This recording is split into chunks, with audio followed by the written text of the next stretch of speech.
Hi everybody, this is Lisa again, and it's time for another Verbling class, and in this hour it's going to be an intermediate reading class, maybe even almost an advanced. I chose an article from Bloomberg.com, which does a lot of writing about business, the economy, things related to business and the economy, housing prices, all those different types of things, the stock market. So I know there are people out here in Verbling land who are interested in being able to speak at a higher level and to read articles that are written at a higher level, especially related to current events and business and the economy. So if you are interested in doing that, then join the class. You can click on the Join Class button. If you are interested in looking at the article, I put two links in the Verbling chat. The first one was the link that goes directly to the Bloomberg website where the article is. And then the other one is the Google document where I actually copied the article and then I pasted it into the Google document, so that way it makes it easier for us to read it out loud together.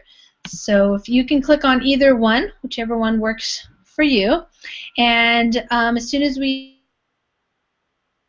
we can get started. There were a few reservations for this class, and sometimes people are maybe finishing up in another Verbling class that's happening just before this one. I know Chad was doing another reading and pronunciation class, and there were some students in there, so we will wait and see who shows up. In the meantime, I will talk a little bit about Verbling as a website and as a place to come and learn languages and practice what you know already.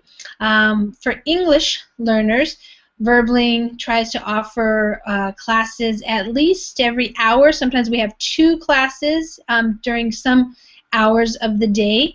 We have English teachers who live all around the world. They're all native English speakers, I believe, and they live in different countries, so that way we can offer classes to people at different times during the day and the night. So for example, I live in Washington State in the United States. So for me right now it's 10 p.m. in the evening, and so I'm offering a class at this time.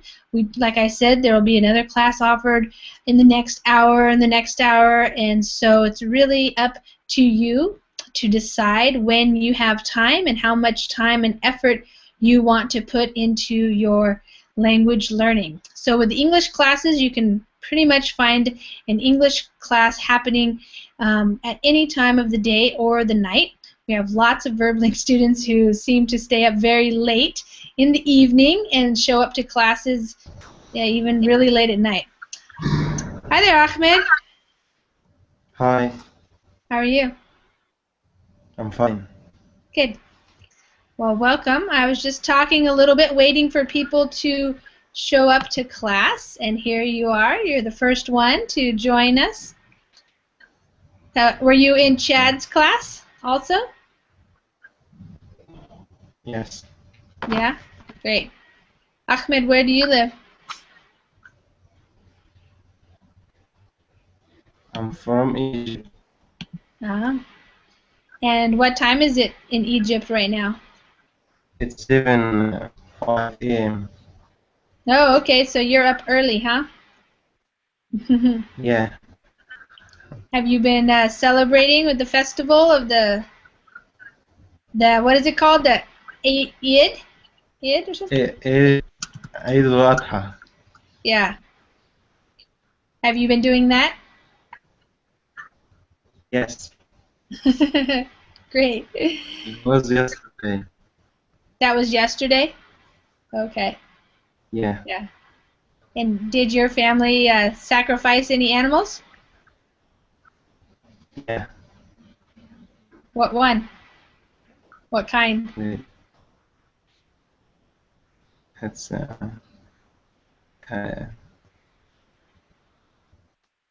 I don't know its name in English. A lamb, To be perhaps? honest. Or a goat, maybe? Sheep? Yes, it's lumber. I remembered it. Lamb. Okay, yeah. Great. Wonderful. Hi, Yada. How are you? Hi Lisa, can you hear me?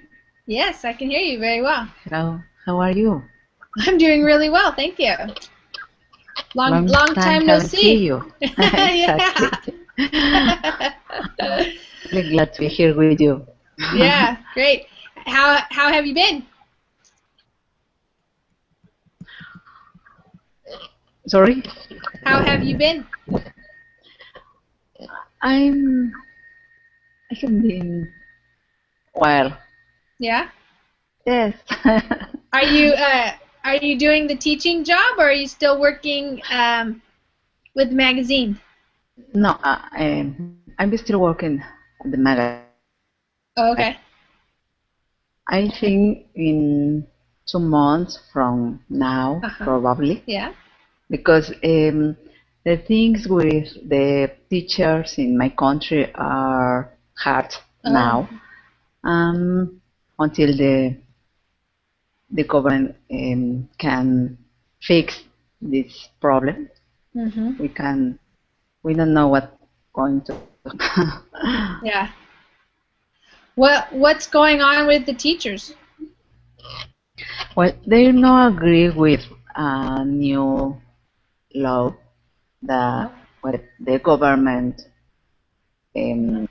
approves. So they are um, doing many things. Some schools don't have class because the teachers are on the street. Okay, It's just in some states. Yeah. So they're on strike. They're not teaching right now. Exactly. Okay. Exactly. Just in some states. In my state is one of them. Okay. Yeah. Yeah. Which state are you in again? The union here in this state is very. The union here is very. Is strong here. Yeah.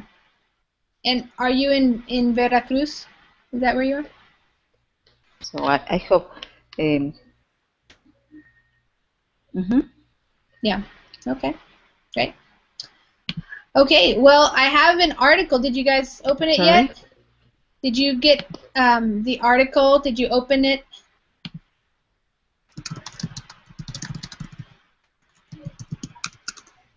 Yada?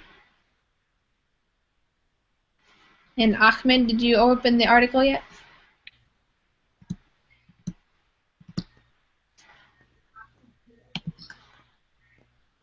Yes. Can you give me the link, please? Yeah, the link is. I put it in the Google chat too. Did you get it? Thank you. Yeah. Yeah. Yada, did you open it?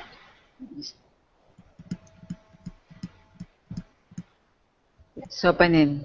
Oh, okay. It's loading. Oh, really? Okay. Okay. So this is an article that I just found on the Bloomberg website. Bloomberg is a website that has a lot of information about business topics related to the economy, to things like you're talking about, Yada, strikes, unions, workers, business people, corporations, things like that. So I chose an article today about Singapore, and it's kind of a long article, but I think because we only have 2 people right now, you guys will have a lot of practice reading, and we will talk about it.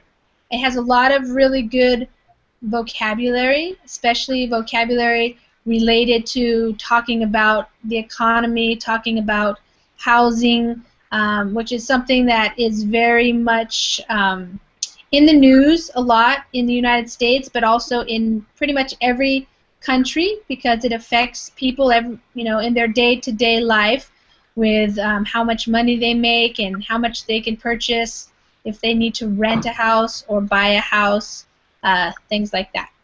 So I'm going to put the article up in the screen share, and if people join us, sometimes people come in a little bit later. We have actually quite a few people looking at the article, so some people might want to join us so that they can also read out loud and we can talk about the vocabulary. But in the meantime, we will get started. So the title is Singapore Shows Asia How to Crack Down on Housing Bubble. So one thing I want to make sure you guys know here is, so they're showing Asia, so other Asian countries, how to crack down. So in this article, I have highlighted a bunch of different vocabulary words, a few phrasal verbs such as this one, crack down. So I want to make sure we go over those because those are often hard to understand. So it means here when you crack down on something, it means you try to stop it. So they're trying to stop this housing bubble, which is, you might have heard about in the United States, what's happened about 5 years ago, where the prices of houses went really high and people took out loans and then they couldn't pay their loans and then we had a crash. So that was the housing bubble. So that's starting to happen in Asia, and they want to stop it in Singapore. So hi there, Yuki. Hello. Welcome. So we're just you're just getting started. We're going to start reading. So everybody's going to have quite a bit of a chance to read. So let me get started. I will read first, and then you guys will read after I read. We'll take turns. Singapore, the city-state that banned chewing gum to curb litter, is showing the rest of Asia how to cool a housing bubble. The government this year ramped up efforts to bring down property prices that surged to a record, adopting some of its strictest measures, including a cap on debt at 60% of a borrower's income, higher stamp duties on home purchases, and an increase in real estate taxes. The combination and timing of the curbs is the most comprehensive among governments battling housing bubbles, according to Vishnu Varathan, an economist at Mitsuho Bank Limited. So this LTD means limited. Okay, Ahmed, why don't you start and read the whole thing that I just read? We don't need to read the title again. Just let's start right here with Singapore. Okay.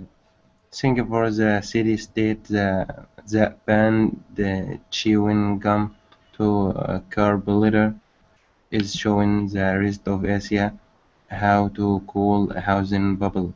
The government this year ramped up efforts to bring down property prices that surged to a record, adopting some of its strict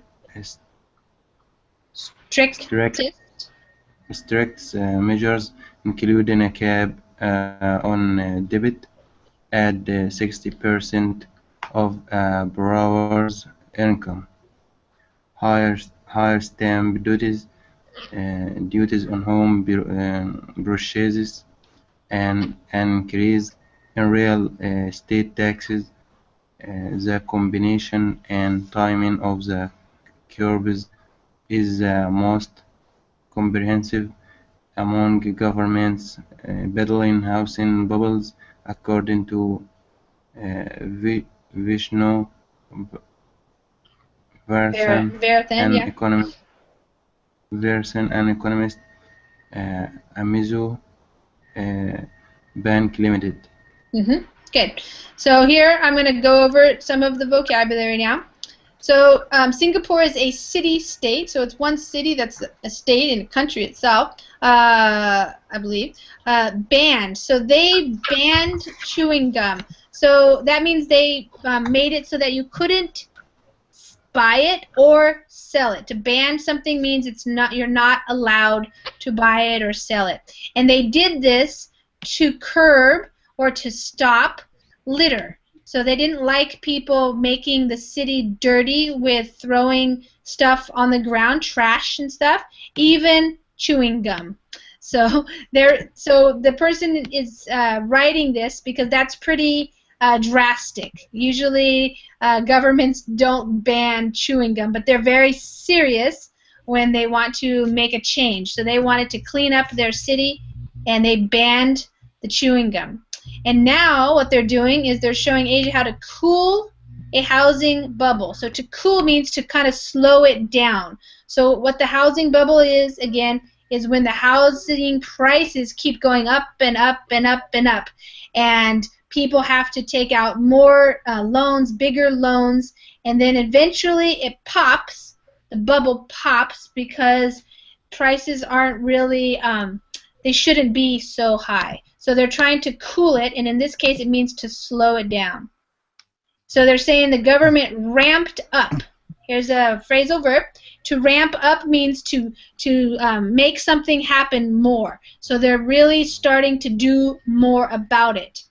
And these are some of the things that they're doing, and the reason why they're doing it is they want to bring down the property prices. They want them to be lower so that people can afford them and they don't go so high. Because these prices had surged, so that means they went up to a record. And so they have been adopting, which means they have been choosing to use some strict, or some of its strictest, so the toughest, hardest, most difficult, the tightest measures, the things that are going to stop this housing bubble. And one of them is to put a cap. That means a limit. So they want to put a limit on what people can borrow. They don't want people to have too much debt. Debt is how much you owe. So they have some duties, which is like a tax, some stamp taxes when you buy a house, so the home purchases. And they have increased the real estate taxes. Those are the taxes when you buy a house. Okay, so the combination and timing, so the time at the time. What does it mean? What higher does it mean? Which one? What higher stamp? Oh, higher the stamp of duties. Okay. So right here, he's listing the different things that they've done. So they put a cap on the debt, and they've made higher stamp duties. So that stamp duties is like special taxes. I'm not sure exactly what the stamps are, but it's probably like paperwork. When you have a loan and you're buying a house and there's all the paperwork that has to be done. A lot of times in some banks and things, you have to put a stamp on the paperwork, and that costs money. So the duties is the money you pay, the tax. Yeah. So these are the kinds of things that they're trying to make it more difficult to buy a house so that people won't keep raising the prices. And they're also increasing the taxes, so when you buy or sell a piece of property, a home, you probably both the buyer and the seller pay taxes. So that might make people think they don't want to do it, so they won't sell as many houses that way. Okay, so the timing of it, so this is the time that they're doing it. So it's a combination, and this word comprehensive means that this is like the most all-around thing that they're doing. They're not just doing one little thing, they're doing a bunch of different things in different areas, so it's very comprehensive. All right, the curbs are proving more successful than in Hong Kong and China, where policymakers have experimented with a variety of initiatives to temper soaring housing markets. Home prices in Singapore have gained 33% since 2009, while they have more than doubled in Hong Kong in the period. Okay. Yada?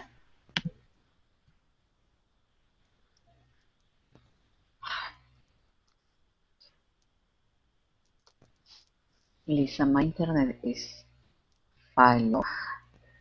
Yeah, I can hear you. Can read. Do you want to read, or you can't read? Your internet's messed up? Okay. You can read. Okay. Mm, Yes, because the screen is there still doesn't Oh, open. I see. I Okay. can see the screen. Okay. Did you open up? Can you can't see it on my screen or no? Mm, Maybe. Okay, I'll come back to you. Yuki? Okay. Okay. The curve Books are are proving proving successful. more. Oh, okay, she's ready now. Go ahead, Yada. Sorry. Okay.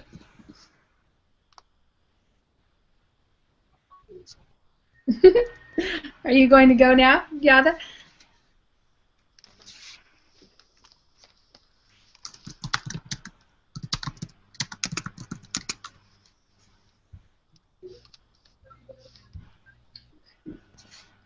Okay, Yuki, go ahead. Okay. The curve are proving more successful than in Okay. Hong Kong Start? and China, where Oh no. policymakers Okay. have experimented with a variety of initiatives to temper soaring housing markets. Home prices in Singapore have gained 33% since 2009, while they have more than doubled in Hong Kong in the period. Mm-hmm. So the curbs are proving more successful. That means proving means they are being more successful. They're showing that they are successful. Here they're talking about Hong Kong and China, who have also been dealing with the house prices going up.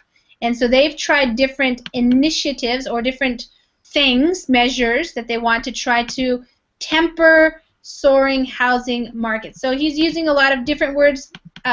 He used the word cool, to cool it up there. It's the same thing. To temper means to make it less. So it's going, if they're going really high up, they're soaring like a bird, soars in the air. They want to temper it. They want to make the housing prices not so high.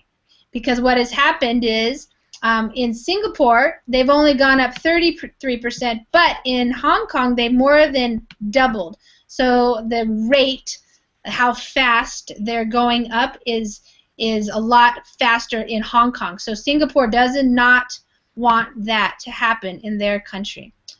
The government has enacted all these measures quite early.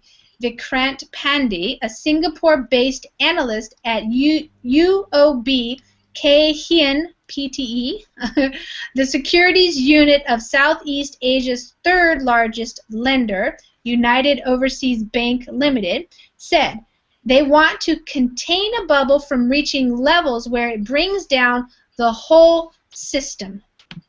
Okay, Ahmed.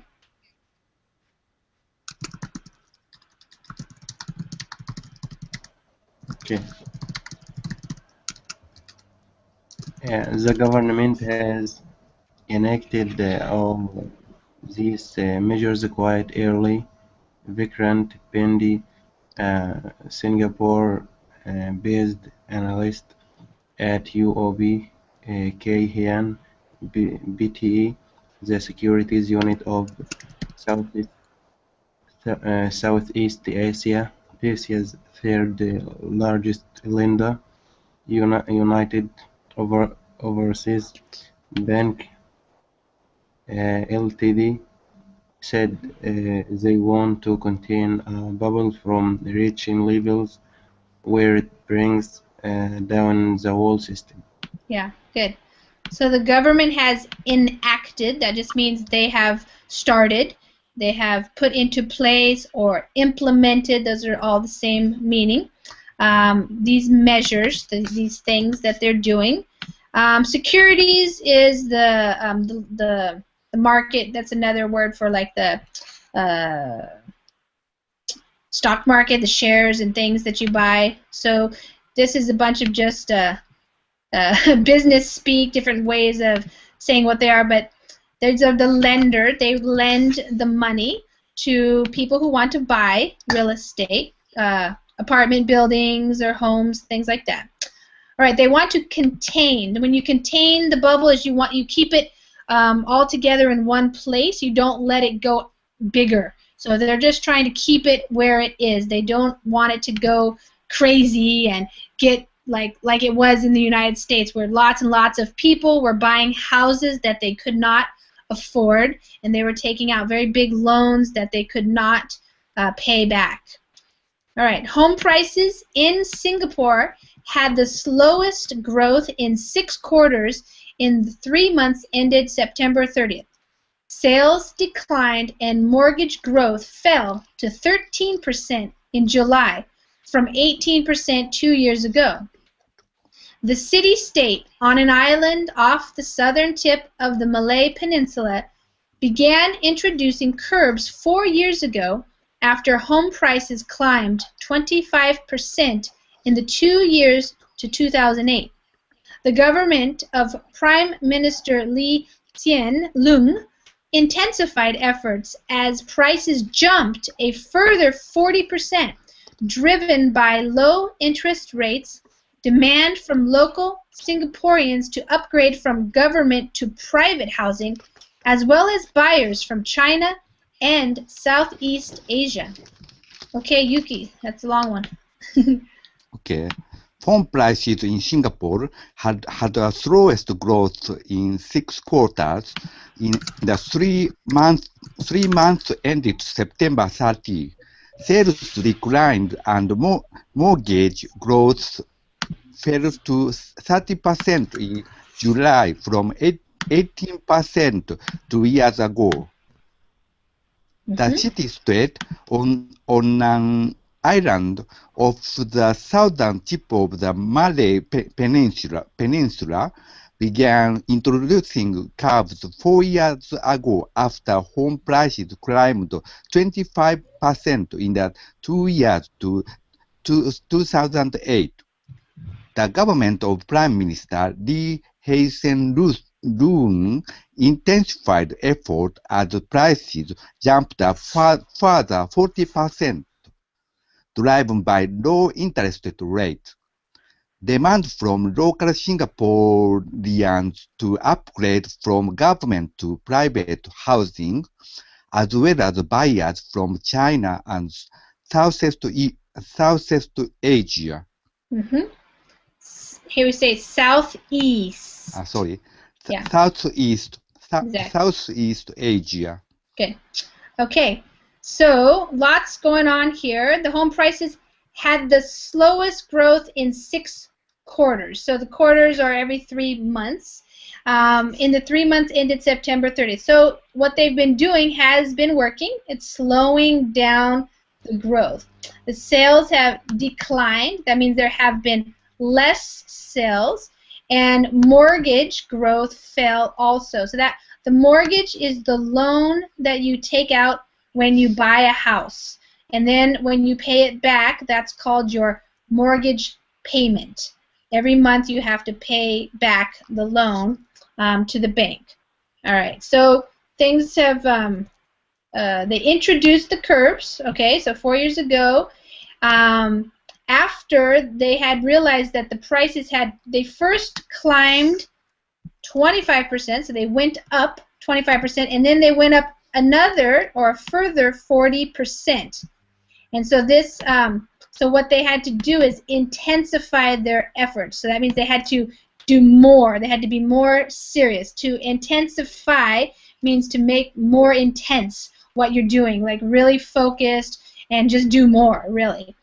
The reason why the housing prices were going up is because they were driven by. So this is what caused something. So if you said it's driven by, it means what caused something to happen. So they had low interest rates, which means people could borrow money at low interest rates, and demand from the local people who lived there. So that means if the demand is how much people want something. If there is high demand for something like high demand for iPhones or something like that, it means a lot of people want them. So I guess in Singapore, they had a lot of government housing, but more and more people wanted to have private housing. And then also there were some people coming in from China and other countries to buy. So there were lots of buyers wanting to buy. So they had to have tighter lending. The gains led to Singapore being ranked the most expensive city to buy a luxury home in Asia after Hong Kong by property broker Knight Frank LLP in a wealth report in March. Shanghai was ranked third and Beijing fourth in the report as of the fourth quarter of 2012. The average price of a new 1,000 square foot condominium is between, I'll just read the Singaporean ones, $1 million Singapore and $1.2 million according to London-based broker Saville's Place. I don't know what that stands for actually. SBS. In Hong Kong, where prices have more than doubled since early 2009, the average for a similar size apartment is between $8.1 million Hong Kong and $12.8 million, according to Midland Holdings Limited, the city's biggest realtor. Okay. Ahmed?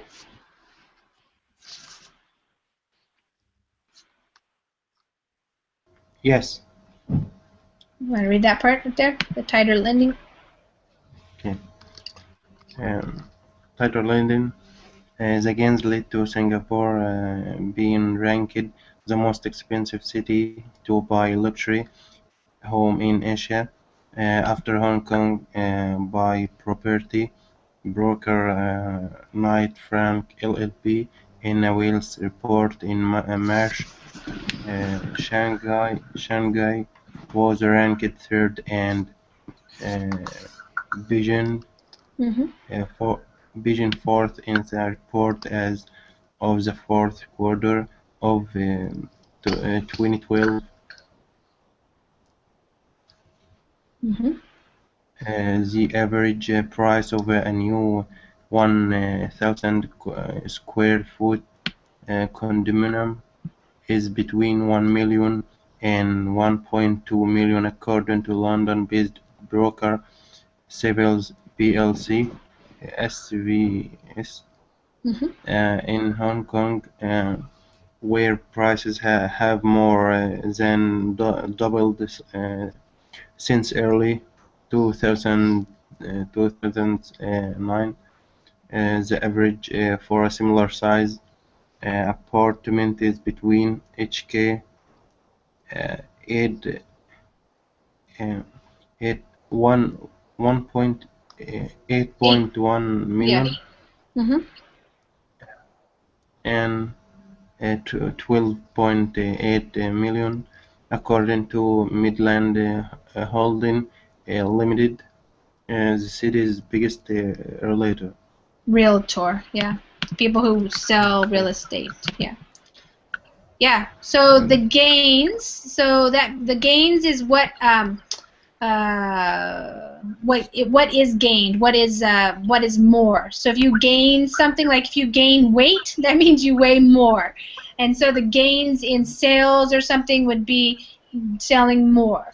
So these gains in the housing prices led them to be ranked. So when you make a list, that's called a ranking. So you get ranked first, second, third, fourth, like that.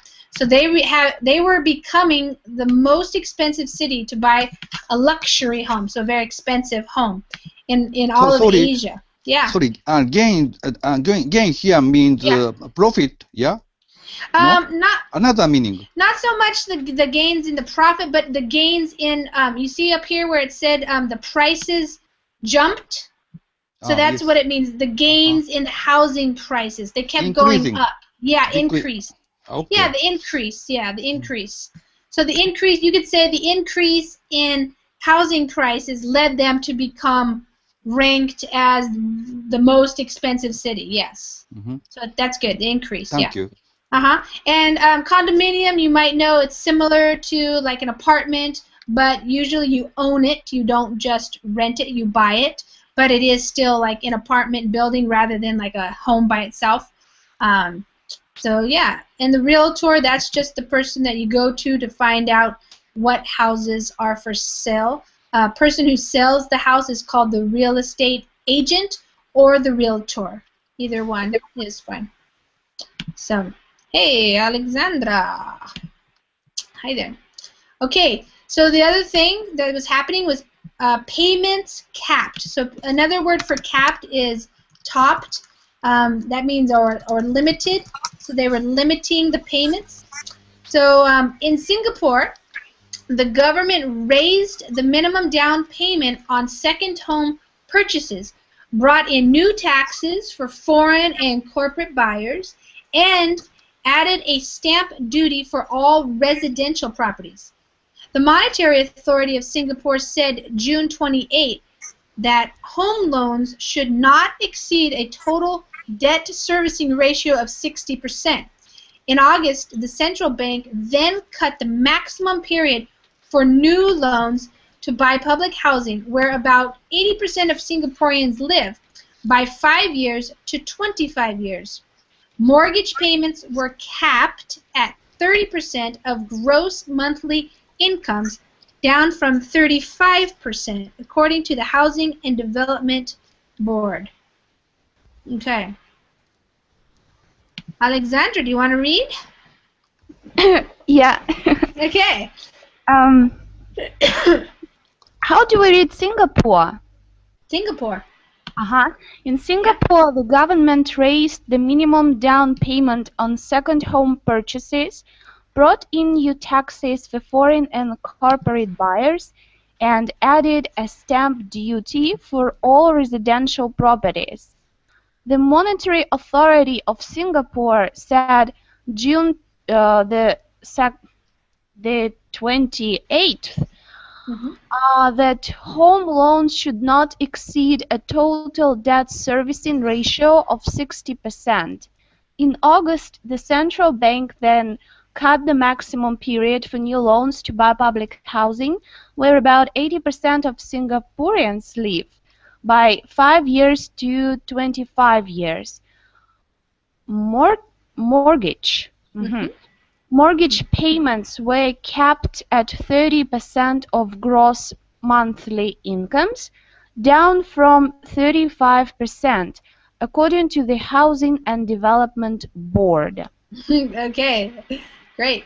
It's a mouthful reading all of this stuff, but it's good stuff. So the government raised the minimum down payment. So they made it that you had to put more money down, which means, for example, if you're going to buy a house for, say, $100,000, maybe before the minimum payment would be $10,000. Now you have to put down $20,000, for example. So they raised it. They made it higher. And your down payment is what you put down in cash, and then the rest is your loan. So they did this for second home purchases. So there apparently there are quite a few people who are going to Singapore and buying a second home or a luxury home. It's not their first home because it's a very expensive place, you can imagine. So also they brought in new taxes for foreigners, people who are from other countries wanting to buy properties there, and also businesses, corporations who are buying apartment buildings or condominiums or something. They also added, again, here's the stamp duty, which is, I think, a tax, a type of a payment that you have to make for all the paperwork that is involved. And that's for all the residential. So residential means where you actually live versus commercial. Commercial is where businesses are. So every... Stamp duty means sales tax, no? Yeah. Yeah? Okay. Is that, I'm not exactly sure. Usually a stamp, okay, so the word duty means a tax, and the stamp duty, yeah, it's a tax. So when you sell a house or buy a house, there's a lot of paperwork. Do you know what I mean with paperwork, documents yes, and things? Yes. Yeah, and so usually in some countries you have to have a lot of those documents stamped. Somebody like has to, we call it here notarize.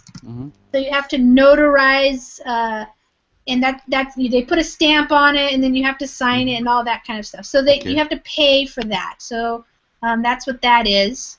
Yeah, stamp duty. It's not so common here in the United States. We don't use that terminology. It is quite common in Russia, so I understand. Oh, really? Yes. Okay, yeah. You play. Yeah. Lisa, may I ask a question? Sure, yeah. About residential. For example, I wanted to know the name of a neighborhood. Like we have, let us say, we have a big city, for example, Moscow, yeah, which consists of the center of the city, where are a lot of offices, and there are some like a region, a neighborhood for factories, so something like that. And there are places where people live. So I was wondering, how is this neighborhood called, which is far away from the city, and which has which doesn't have many workplaces, so that people have to commute every day to work and then go back? Is it called residential or some other name? Yes, it could be called residential. Anything where people live is residential. But to be more specific, what you're talking about is usually referred to as the suburbs. So, and it's called the burbs for short, but it's the suburbs. It's when, like, you move out of the city and you're living in a mostly residential area, a residential neighborhood where people just have homes or maybe apartment buildings, but there's not really any businesses out there. Is that right? But and if they live inside the city, not in the suburbs, but in the city, but far away from the center. Yeah, so that's a more. It still will be suburbs, or no. If it's still within what people would define as the city, it would be a residential area, neighborhood, like a residential. We would say something like predominantly residential. And what predominantly means? Mostly.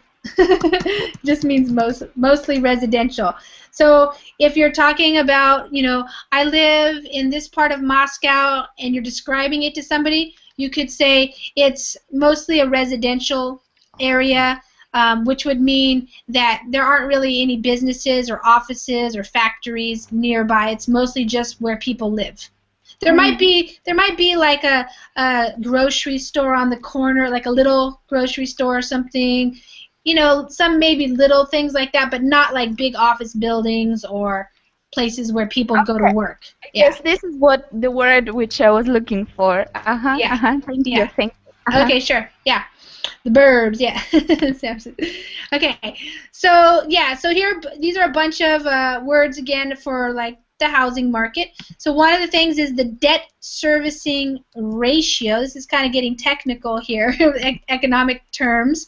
But basically the debt servicing ratio is how much debt are you paying? You know, 60% of the home's value, for example. So whenever you take out a loan, you now have a debt, and you have to pay that debt back. And in the banks, they also have to have a certain amount of money in their banks. They have to keep a certain amount of money in their banks to cover these loans and things, and to be able to give out loans. So that it's a whole monetary thing. But anyways, they have a central bank.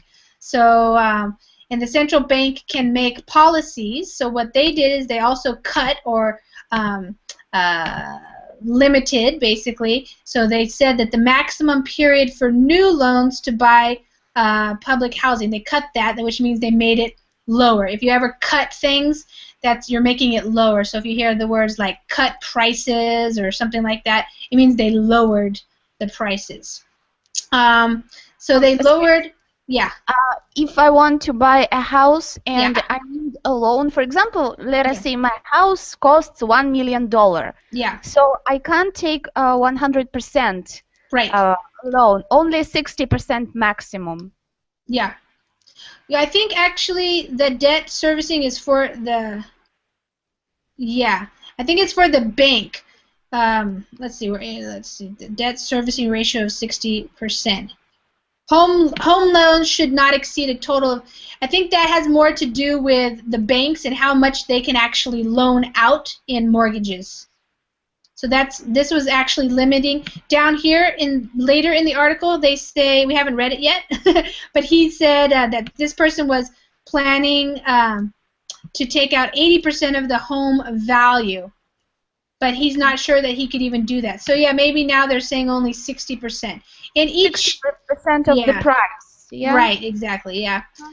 Yeah, and that's usually something that changes, and so sometimes if you can take more money in loans, that drives people to buy more because they can get more money. Yeah. So this, if you have to come up with a big down payment, then that's hard, especially if you're buying $1 million house or something. You have to come up with a lot of money in cash to be able to pay down the down payment. So, yeah, that kind of makes it so really only the wealthy people can actually buy, but those are the people who can afford it. So they don't want to make it so that people can't afford it, or people who can't afford it, they don't want them buying the houses, because then they won't be able to pay back the loans. So the loan measures are more lethal than other measures, said David Neubronner, National Director of Residential Project Sales in Singapore at broker Jones Lang LaSalle Inc. Home prices will remain flat for the next 6 to 9 months. The restrictions are already deterring potential buyers such as Jeremy Ong, a Singaporean dentist who was prepared to spend 2 million Singaporean dollars to buy an apartment. Okay, Yuki, you want to read that? Okay.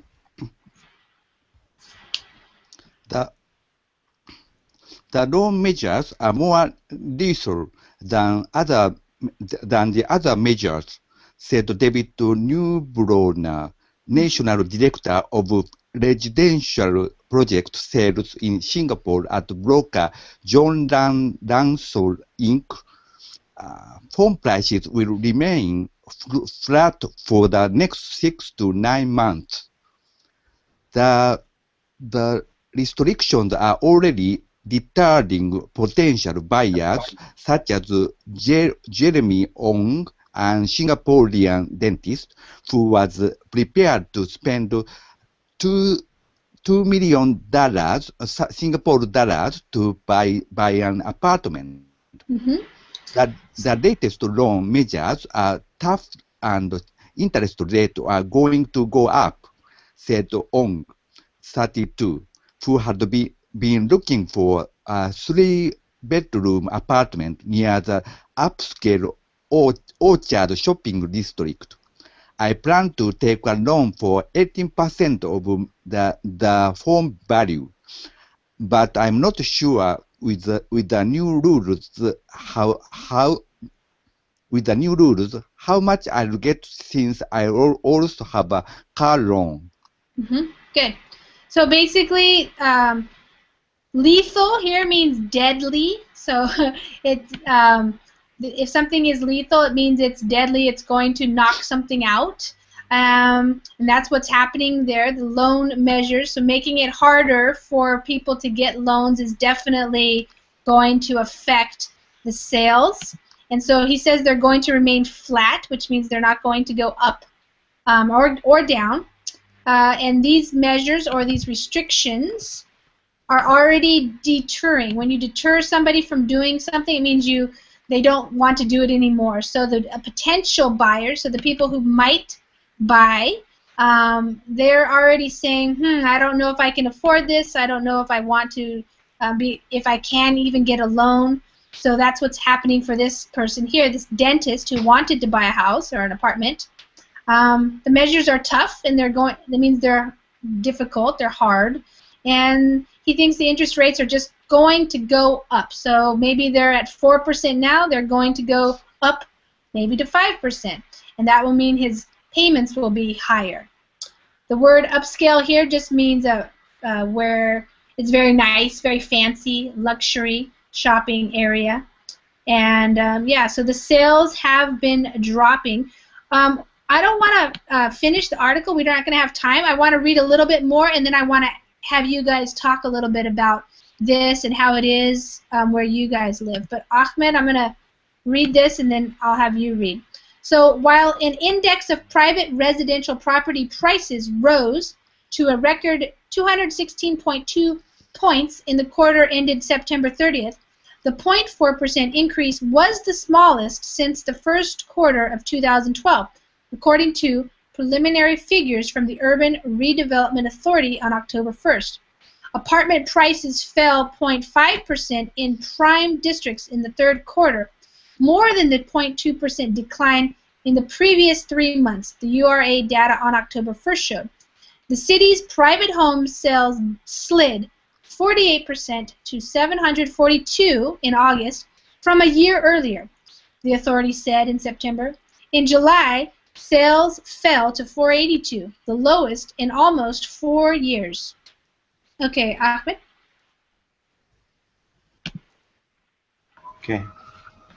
While an index of private residential property prices rose to a record to 216.2 points in the quarter ended September 30 September, the 0.4% increase was the smallest since the first quarter of 2012, according to preliminary figures from the Urban Redevelopment Authority.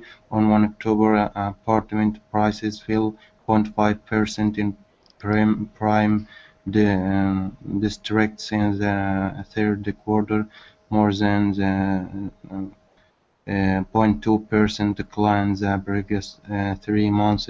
The URA data on 1 October showed the city's private home sales slid 48% to 742 in August from a year earlier.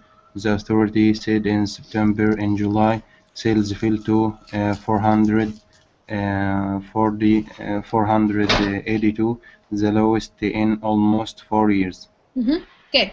So just a couple of things here. Whenever you're talking about data, information, the preliminary figures are the ones that come out in the very beginning. They're not the final figures. They're just the ones where they start figuring out what has happened. The first report, perhaps, but they're not the final ones. The prime districts, those are like the main districts where apartment prices fell 0.5% in prime districts. That means in districts where people were really buying houses before, where people wanted to be. It's called prime real estate. It's where the real estate that everybody wants. Very popular. And here the home sales slid. That means they fell. So they were or declined, or they were less. So they were 48% less. So I'll just quickly review the rest of it with you guys. Basically, the developers, the people who are building the homes, of course, they are being affected because now they aren't selling so many. So new homes are not being built, and even when they are being built, they're not making very much money, so their profit margins are lower. So these companies, the developers who make the new homes, are not making as much profit. And so fewer and fewer homes are being sold. Let's see. So slower growth, which is what they have wanted. So this is why the guy wrote the article, is basically saying these measures have worked in Singapore. It's cost more to borrow, so people don't borrow so much money. And so they're not going to probably experience the same thing that the United States experienced in the housing bubble that burst, that fell apart basically in 2008 and caused big problems in the U.S. economy. So people are basically, not taking out loans. They're thinking more about it, and yeah. So that's pretty much what they want to say. And then they compare and contrast a little bit with what's happening in Hong Kong and also in other parts of Asia, like in China, where they are having a housing bubble. There's a lot of demand, and the housing prices are going up and up and up. And those governments aren't doing the same thing. So basically, this article, like it says in the title, Singapore shows Asia how to crack down on housing bubble. So this person who wrote this, Pooja Thakur, he believes Singapore is doing a good job, and maybe they will be able to avoid an economic disaster with a housing bubble that will burst. So we only have a few minutes left. I'm just wondering, both Yuki and Alexandra, you guys are living in Russia, and Ahmed, you're living in Egypt. What's it like, Yes. Yuki, in Russia when a person wants to buy a house? What's happening with the housing? I imagine in Moscow that's one of the more expensive places to live. Yes. Yeah? Yes. Housing prices increase. Increase has been increased in after the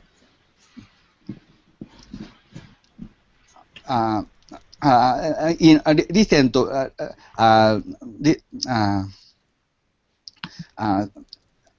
recent years, increase housing price in Moscow has been increased, and now it is difficult to buy an apartment for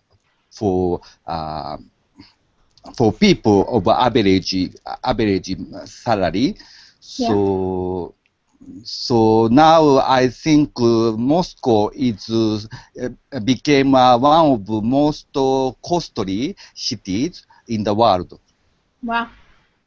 Yes. So is the government doing something to curb those prices, or to stop the prices from going up, or are they just letting the housing prices go wherever they go? How does it work there? I don't see the government to take some kind of measures to decline to suppress Yeah. suppress the curve of house prices. Mm-hmm. So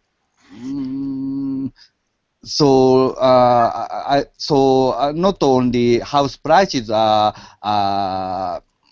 price of products are continuously increasing in recent years. Okay. So the prices of products are also going up. Yes. Okay. So everything is getting more expensive. Yes, getting more expensive. Okay. And Alexandra, what is it like where you live in terms of houses? Are the houses expensive, or are they going up in price, or is it just kind of flat? What's been happening where you live? I think we don't have much houses here. Everybody lives in blocks of flats. Okay. So everybody. Yeah. Do people own their own apartments, or like we would call them maybe a condominiums or flats, you could call them, or something? Do people own them, or are they just renting them? Not everybody. Okay. On the whole, yeah, everybody owns their own apartment, but there are many people who rent. Okay. And as for my city, as I have read in the newspaper, and as I have learned, nobody here is going to, in my town, nobody here is going to build new houses, new blocks of flats. So that's why the prices, the price of the square meter Yeah. is rising Okay. because of the lack of flats. So again, as I have read in the newspaper, the price of one-room apartment here is equal to a one-room apartment in the suburbs of Moscow. Wow. Yeah, it's very Yeah. expensive, and here as well as in Moscow, people with an average income cannot afford buying an apartment. That's Okay. very difficult. Yeah. Mhm. So they just rent then. They would Yeah, rent. and the Yeah. renting price is also very high. So people who, for example, have several apartments here in Yeah. my town, Yeah. they rent one of them Yeah. and get a good income so that they actually may not work anymore. Or Yeah. other people, for example, they leave their flat for renting and they go and use this money, for example, to rent an apartment in Moscow Okay. because the prices are almost equal. And Yeah. this is crazy. Yeah. Yeah. That are there problems with people taking out loans and then not being able to pay them back? I guess so. I guess so because we have lots of banks, and sometimes people they just got carried away Yeah. by the possibility to take a big sum of money, Yeah. but they forget about giving this money should be given back. Everybody forgets about that. So yeah, the problem of debts is also very, can I say, topical? um, you mean it's very current, maybe? Controversial Oh, problem. what do you mean controversial, or do you mean people are talking about it a lot? I mean that it's Hot, a hot widespread topics. It's a problem. hot topic, maybe, like Yuki said. It's a It's a hot. widespread problem. Yeah, yeah. You could say it's a hot topic. That's right. What Yuki said. It's a hot topic, or it's widespread. Yeah, you could say it's a widespread issue. Yeah. Okay. And So Ahmed. I Okay. Go ahead. personally don't like loans. I Yeah. don't like to be in debt. Debt. We call it debt free. Yeah, I Yeah. like to be debt free. Yeah. Me too. Okay, Ahmed. What is it like in Egypt right now with people buying houses? Is it expensive to buy an apartment or something, or a flat?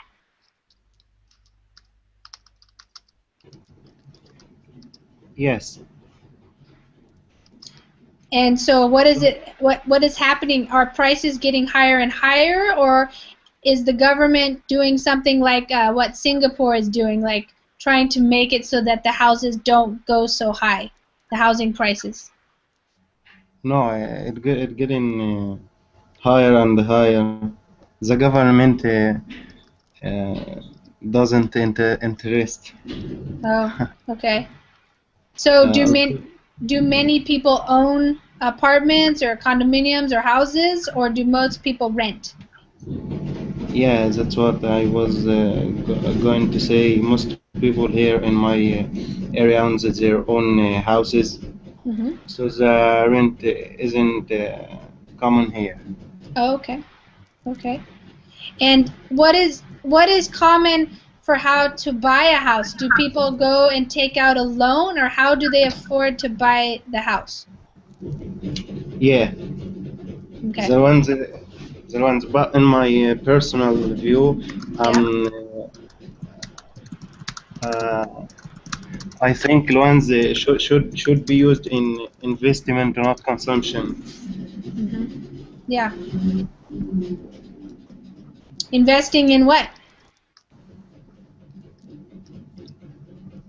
In anything to get revenue on something like that.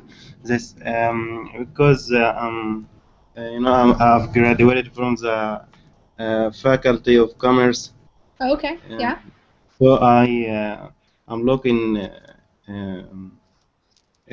I'm looking at loans from the economic view. Yeah. Okay. Oh, are you looking at it from the bank's point of view? Sorry? Are you looking at it from the bank's point of view? Yeah. Oh, okay. Yep. Yep.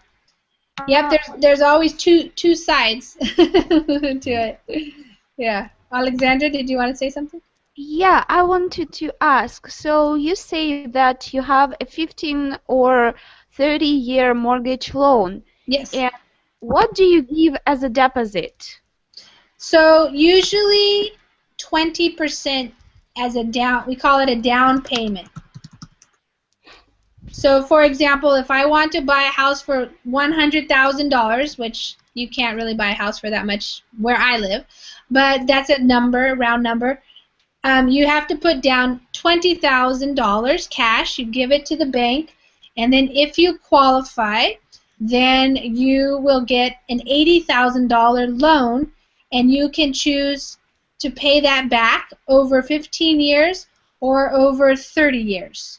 So obviously, if you pay it back in 15 years, you're going to pay less overall, but you'll pay a little bit higher interest rate maybe.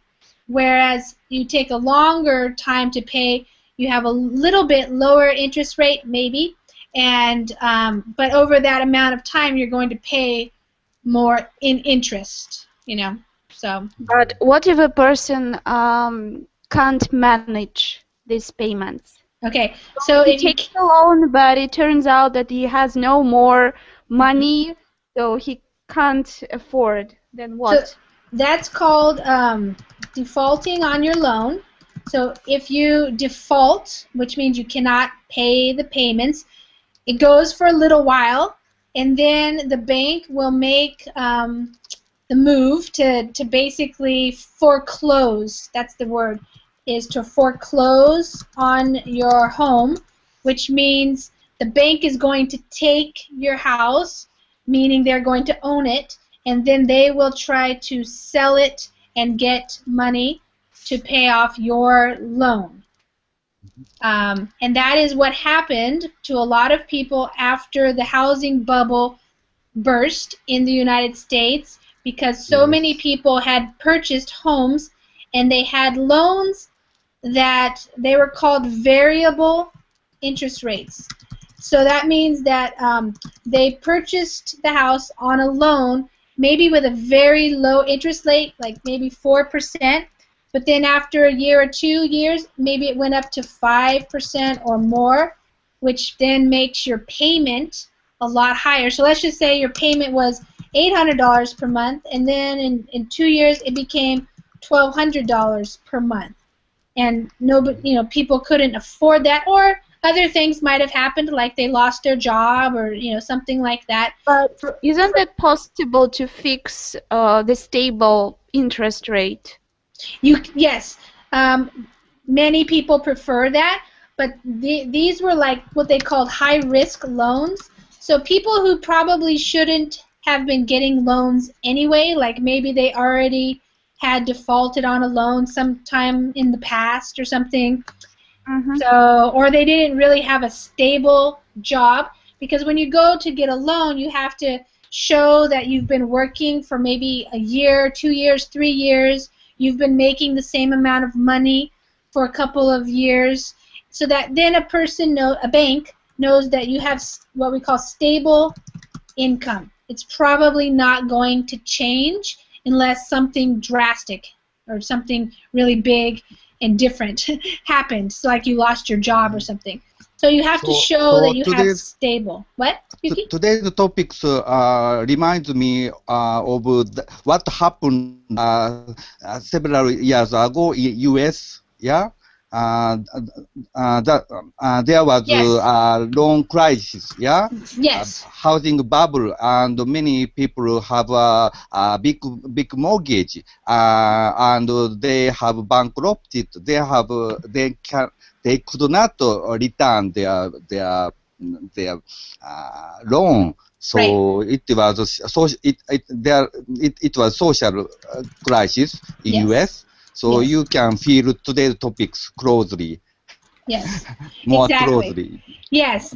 And, Don't you? luckily for me, I didn't have that problem, but many people in lots of places around the United States definitely had the problem with losing their homes, which means they lose Yes. all of their money that they put down. So if they, maybe they put down 15 or 20,000 and then they paid for a couple of years, they just lost all that money. And another thing that's happening still is even if you didn't get foreclosed, maybe you bought a house, and when you bought your house, you got a loan for, say, $600,000. But now, because the housing market crashed, and that means the housing prices went down and house sales went down, now maybe your house is only worth $350,000. So even if you could sell it, you won't get your money.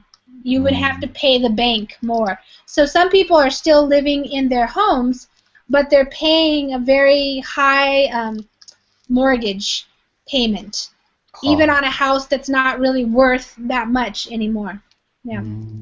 So that's happening too. Then provide a more profitable, more profitable condition to rent a house, yeah.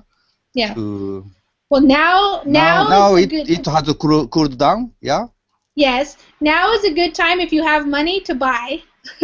So if you were a person who had money and you wanted to invest, you could come into a town and buy some houses very cheaply, and then you could rent them, and that would be income for you if you wanted to have rental properties, for example. So some people are doing that, business people who, like you were saying, Alexandra, those are called income-producing properties or rental properties. If you have money and you can afford to buy some of these houses, then maybe you can buy them pretty cheap, and maybe your loan payment would only be, let's say, $650 per month. But if you charge the person to rent $900 per month, then you could pay your payments and make a little bit of money.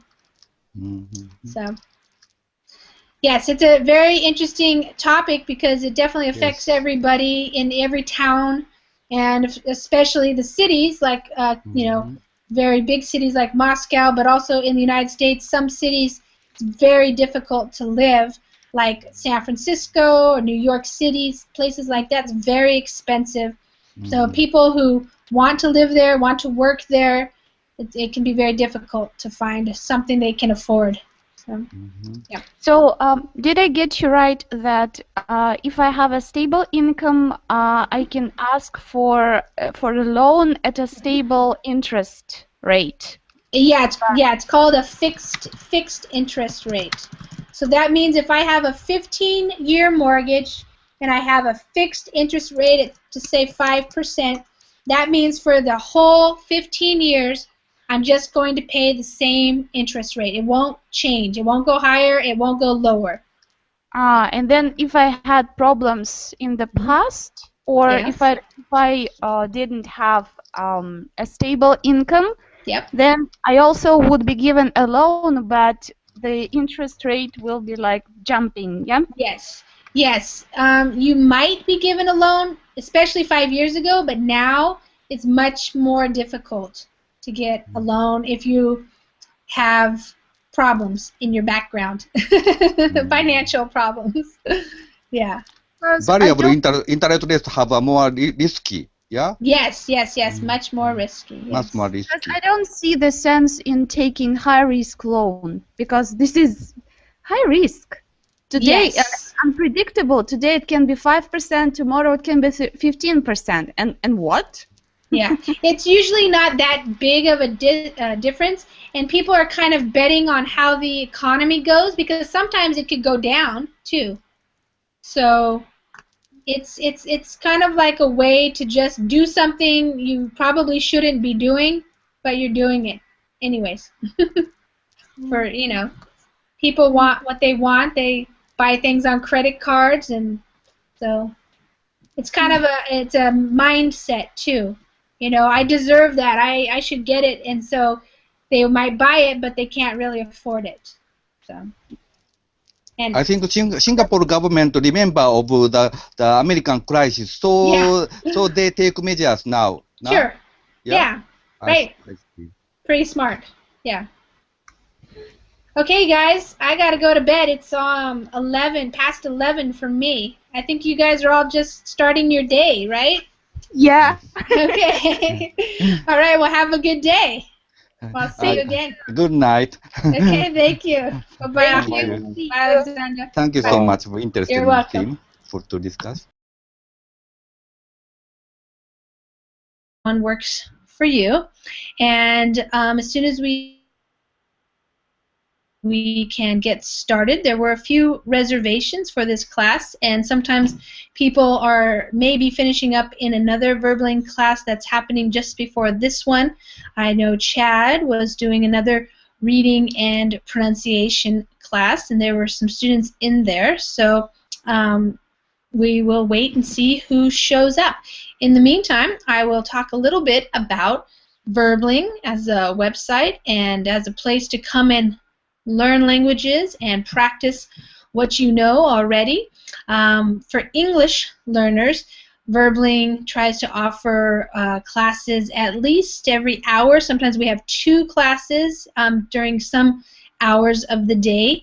We have English teachers who live all around the world. They're all native English speakers, I believe, and they live in different countries, so that way we can offer classes to people at different times during the day and the night. So, for example, I live in Washington State in the United States. So for me right now, it's 10 p.m. in the evening, and so I'm offering a class at this time.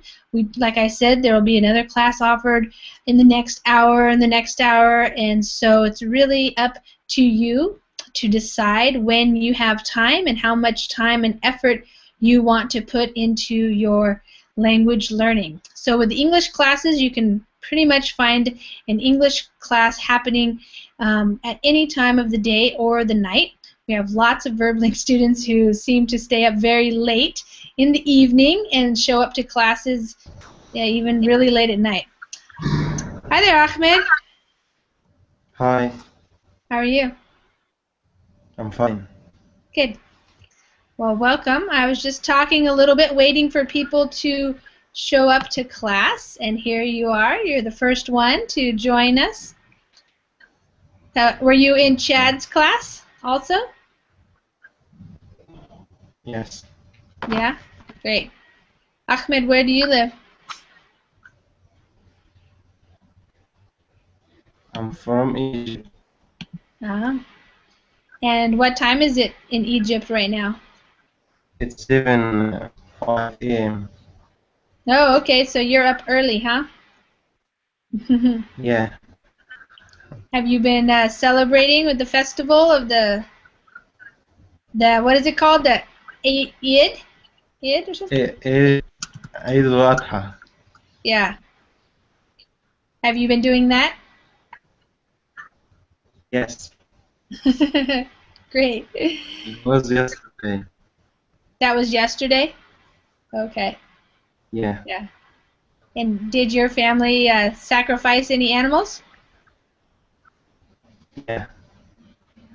What one? What kind? Wait. It's uh,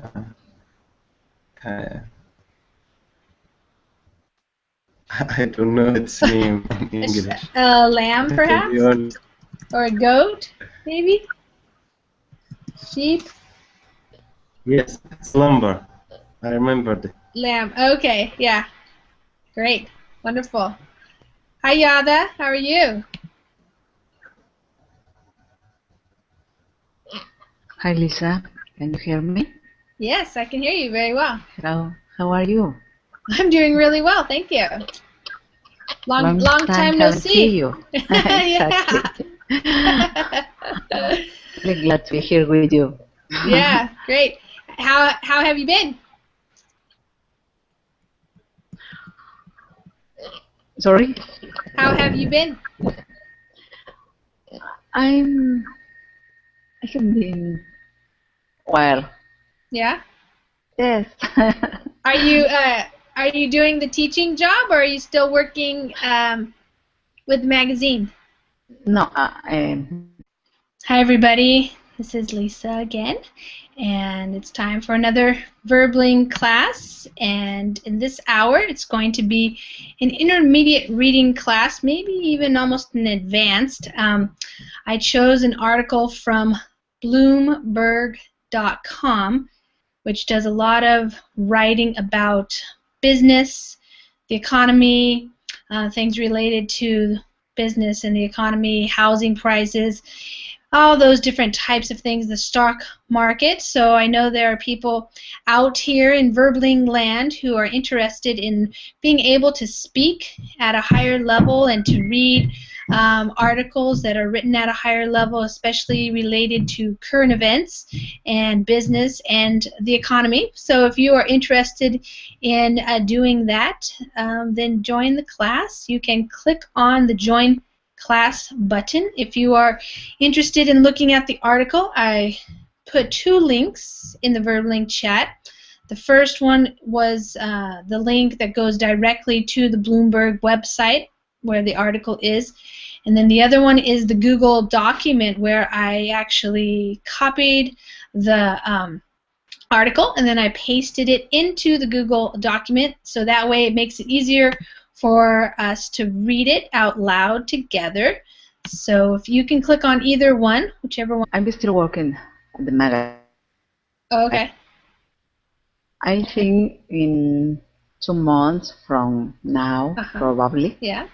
Because the things with the teachers in my country are hard now, until the government can fix this problem.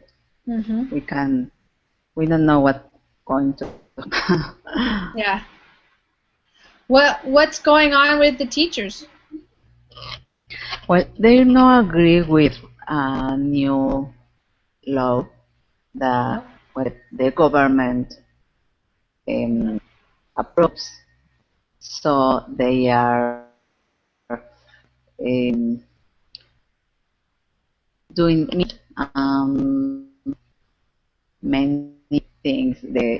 Some schools don't have class because the teachers are on the street. Okay, it's just in some states. Yeah.